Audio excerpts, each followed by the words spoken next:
Mga boss, nakita nyo na ba tong post ni Richard Gomez? Sabi niya, 2 hours na daw siyang na-stuck sa traffic sa EDSA. O, ilang oras pa daw ba ang bubunuin niya para makaalis sa traffic? Kawawa naman ang politikong artista ah. First time traffic sa EDSA, Richard.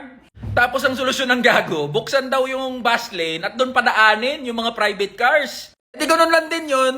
Pag binuksan mo yung bus lane, doon lang din dadaan yung maraming kotse, di traffic pa rin. O, dinamay mo pa yung mga commuter na mga manggagawa at ordinaryong Pilipino sa katangahan mo. Yan ang problema kapag yung mga politiko at mga public official, hindi danas yung buhay natin ng mga ordinaryong Pilipino at mga manggagawa. Kalit-lit na ngalan na espasyo na binigay para sa public utility vehicles.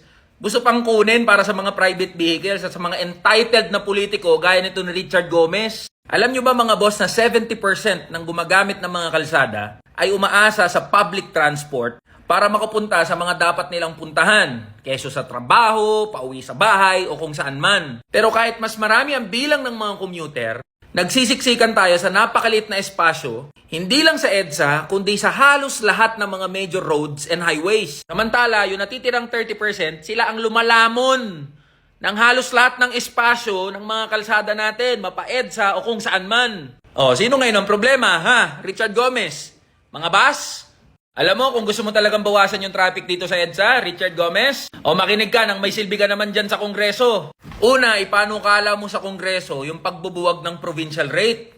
Pag naipantay ang minimum wage sa NCR, Luzon, Visayas at Mindanao, hindi na magsisiksikan yung mga manggagawa dito sa National Capital Region. At dahil hindi na nila kailangang umalis sa kanya-kanya mga probinsya para sa mas malaking sahod, liliit ang population density at kalaunan, iimpis ang traffic dito sa Metro Manila.